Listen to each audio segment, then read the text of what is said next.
Hello, hello, everyone, and welcome to Weight Loss for Women Over 40 podcast. I am so happy that you're here. Today, we're talking about the connection between fitness and emotional fulfillment. So, welcome to the podcast. I have been doing a lot of reels over on Instagram and going live on Instagram. And I realized that I just want to kind of reintroduce myself because I know I'm getting new followers and new people coming in here on the podcast. So, I just want to say hello. My name is Nikki T, and I've been in this business since 2002. It's been a long time. Every time I say it, I'm like, wow, it's been over 2 decades. But I started off as a personal trainer in 2002, and then I started my former business, Shape It Up, in 2006. And we did lots of boot camps, and I absolutely loved every minute of it. But when I look back, I realized I was teaching dieters mentality. Again, this is what they teach you as a personal trainer, as a nutrition specialist. They teach you the 1200 calorie round. They teach you how to do macros and count calories and meal prep and do the grueling workouts. And what I found is my clients got results, but they're not maintaining it. They haven't kept it off. I know for me personally, again, if you go check out my Instagram in the reels, scroll back a little bit. I did a reel on how there was a moment, I think I was in my late 30s, like 38, 39, somewhere really close to 40. And I just had this like almost mental breakdown of like the dress that I wanted to wear didn't fit me. And I remember just laying on the floor, like crying about this stupid dress. And it wasn't about the dress. It was about me and my body. And I posted the pictures of what I look like at that time. And if you looked at me then, you would have been like, oh my gosh, you look amazing. But if your body is looking one way, whether it's overweight or whether it's lean, if your brain is not healthy, you're not going to be able to sustain it. You're not going to be able to keep the momentum. And who wants to go through life feeling miserable living in their body? So I'm really on a mission to help women, especially over 40, stop hating yourself skinny. Again, when we grew up in the 70s, 80s, 90s, we were taught diets were important and all this stuff, and it's just not true. So I'm here to debunk all that stuff. I am glad you're here for the podcast. If you want to dive more into my method, binge listen my podcast and head on over to Instagram at Weight Loss for Women over 40 at the end, and check out my reels. I've got a lot of golden nuggets in each of those between the podcast and in the reels. When you're ready to take the next step, you can absolutely join my Jumpstart program, which is the foundational program where you're going to learn exactly how to lose weight and be able to maintain it for the rest of your life, no matter what is going on in your life. And you get to eat all your favorite foods. So if that interests you, go to weightlossforwomenover40.net/jump and get yourself in the group. All right, get yourself in the program. Um, so we're going to be talking about the connection between fitness and emotional fulfillment. So today is the perfect time to shift our perspective on fitness, right? The weather's starting to turn a little bit, at least where I live, because it's not just about dropping a dress size. It's not about that body that you want. It's really about the mindset shift and really cultivating love, love for your body, love for movement, love for the life that you want to live. And I remember being told this kind of thing of like, just love your body way back when. And I was like, that is the most ridiculous thing. So hang with me here on that. So again, because it's February, we're kind of wrapping up the whole Valentine's theme. Whether you're in a relationship, whether you're single, whether you're focused on self-love, today's episode is going to open your eyes up to the incredible emotional benefits of moving your body. All right, so let's dive into it. So let's start with the science, because yes, love and movement actually have a biological connection. So when you exercise, your body releases a cocktail of feel-good hormones, including endorphins, dopamine, and oxytocin. So you may have heard of oxytocin before. It's called the love hormone. And because it plays a big role in bonding, emotional connections, and overall feelings of warmth and trust. So think about it. Ever notice that feeling of pure joy after a good workout? Yes, it may be hard to get through the workout, but at the end, you're like, oh my gosh, I'm so glad I did it. And you got this like endorphin high, or that peaceful, almost euphoric state after a long walk in nature. It's not just a coincidence. So when you move your body, your brain responds by flooding you with hormones that reduce stress, boost your happiness, and make you feel more open to love. It's the same reason people feel closer after they've worked out together, whether it's a partner workout, a group class, or even just walking side by side with a friend. So I know for me, when I was going through any rough time in my life, especially later on in my adult life, so 30 and on, whenever I would have something that was troubled with, I would go for a walk. And it was very convenient because I was taking my kids to soccer practice or games. So I would just walk. And it was very cathartic. It's easy to do. Walking is so underrated. Most people don't take advantage of it. And ladies over 40, it's really great for you because it doesn't raise your cortisol levels as much. So but I also loved walking because it was so cathartic and it really opened my mind up to different things. And especially as I really dove into the mindset piece of it, it really allowed me to open up my mind to kind of see what I was thinking, see what I was feeling, to really not just that, but like enjoy nature, enjoy the birds flying around, the deer that were coming out, all the critters and creatures. It truly was for me.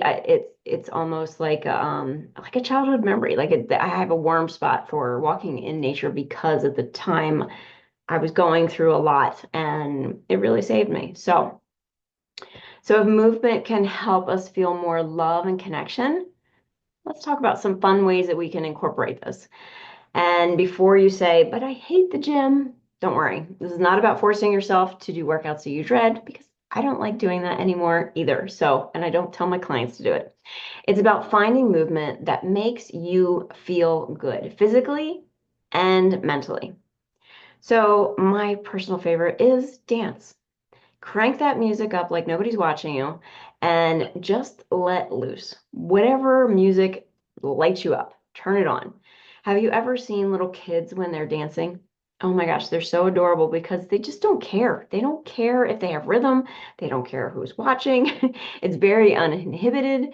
Um, I think a lot of times I do talk about the inner child kind of running and driving the bus a lot. I talk a lot about it with my clients, especially. But there are some aspects of the childlike version of us that I think we need to pull into our adult life. Again, I did an Instagram reel on like, when's the last time you went and played? Probably when you were a kid, right? So don't overthink this. Just put on your favorite playlist and start getting your boogie on, right? Don't overthink it. Just move, have fun, and let go. Let your body just move to the rhythm. So studies have shown that dancing not only boosts happiness, but it also increases self-confidence and reduces stress. And if you're feeling a little silly, that's even better because laughter is another great way to release those feel-good hormones. Second thing you do is what I said earlier, go for a walk in nature. Walking is one of the simplest, most effective forms of movement.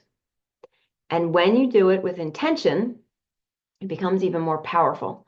So try going for a walk and listening to uplifting music, a podcast that may inspire you. You can go binge listen to this podcast, even guided gratitude meditation.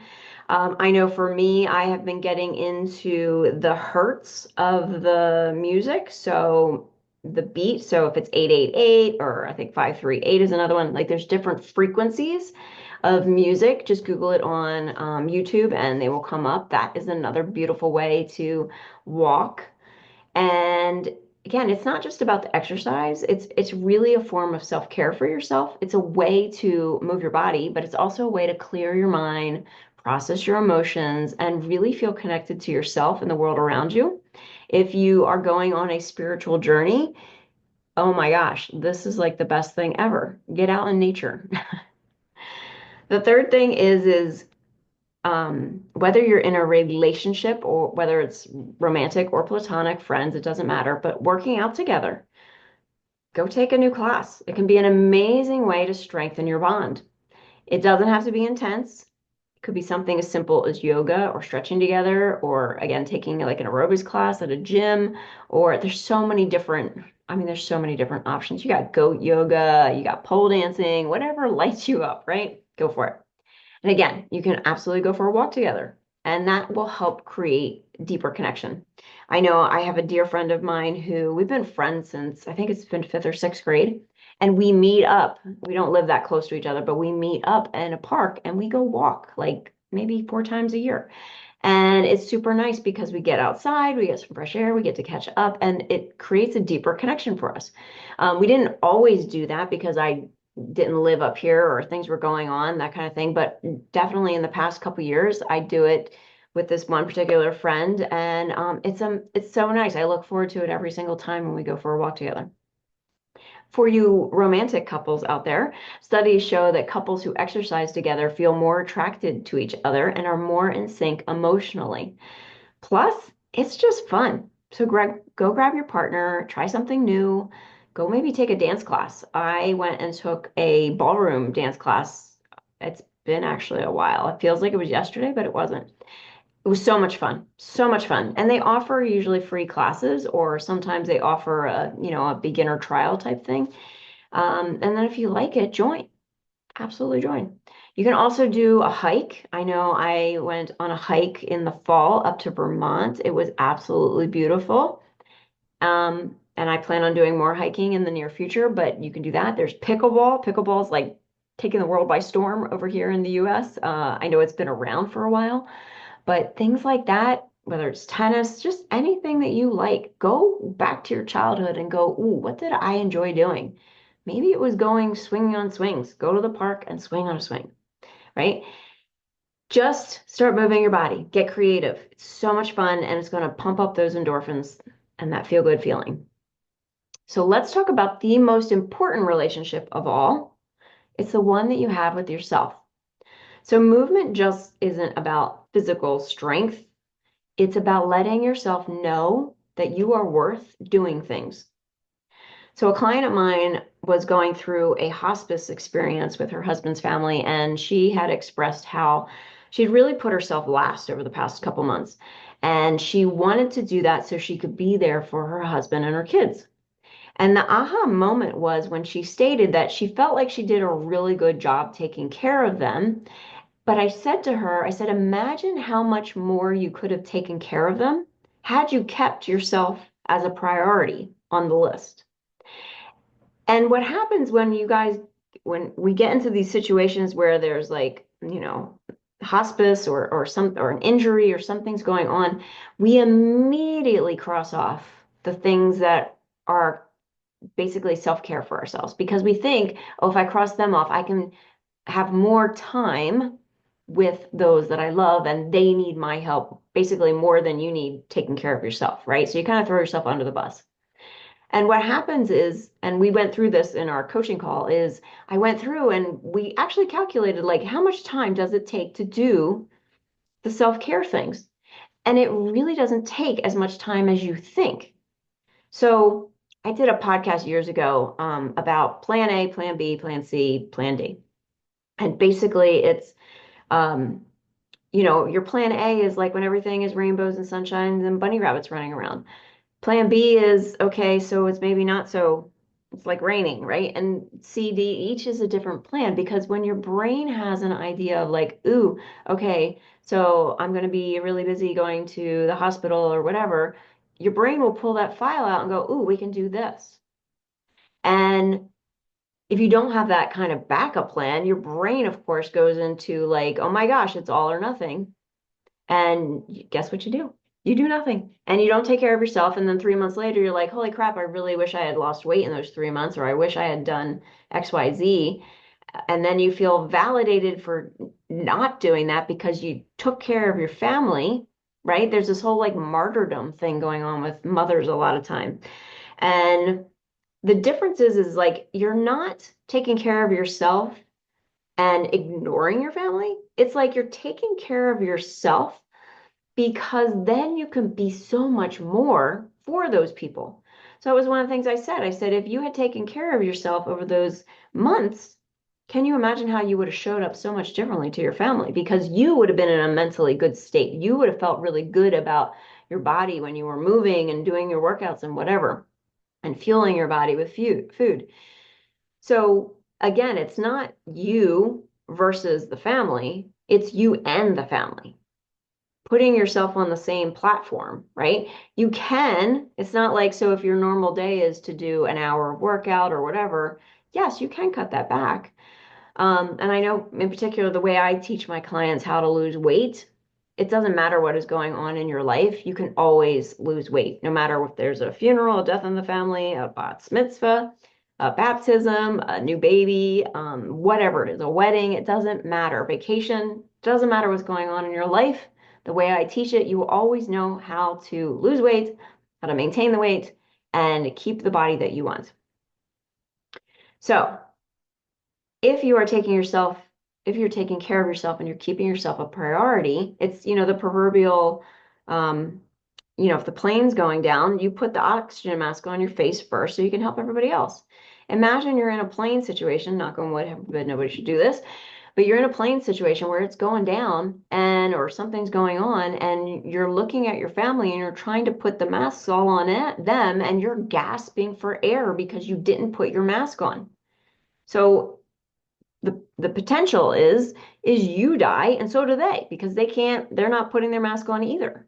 So put your mask on, get your breath of air, do what you need to do to take care of yourself and self-care and help them even better.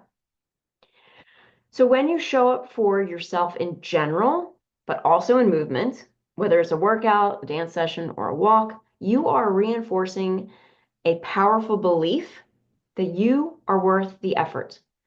You are worth the time that you are spending. Every time you push through a challenge, every time you stay consistent, you're proving to yourself that you matter. You have your own back. You are not throwing yourself under the bus. That is a foundation of self-love. And we are taught that that is selfish, and it isn't. It so isn't. You're not being negligent of your family. You're providing more of yourself to them by being better to yourself. So this week, I want to challenge you to try a new form of movement, something that feels fun and free and maybe playful. Maybe it's dancing in your kitchen, maybe it's trying a new fitness class, or just taking a mindful walk in nature. Pay attention to how it makes you feel, not just physically, but emotionally. And if you do this and you take this challenge, please send me a message over on Instagram. I want to hear how it goes.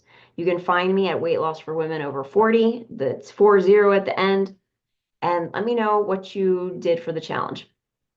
So our bodies were meant to move. And if you want to check out my 2 TEDx talks on this, one is about sitting too long, and the second one is about dead butt syndrome. So just Google my former name, Nicole Simonin, NicoleSimonin, and the word TEDx, TEDx, and it will for sure pop up. Go ahead and watch those. My favorite, honestly, was the dead butt syndrome. That is my absolute favorite. I wish I could do it again and make it even better, but I really enjoyed doing that second TEDx talk. But you can check those out.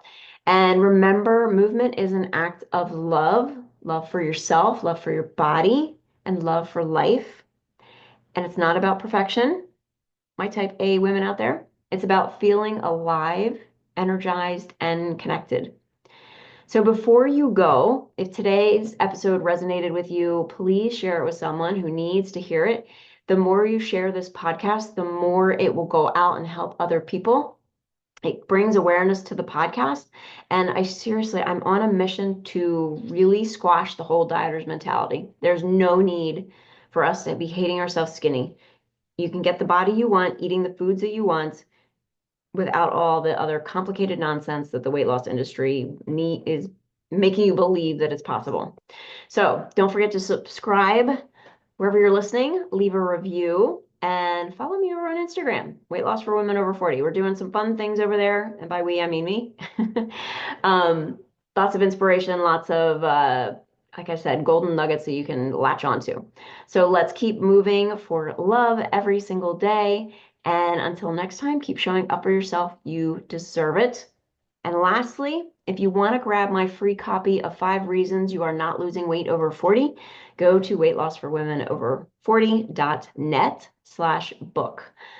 Have a beautiful day, and I will see you in the next episode if I could talk or over on Instagram. Take care.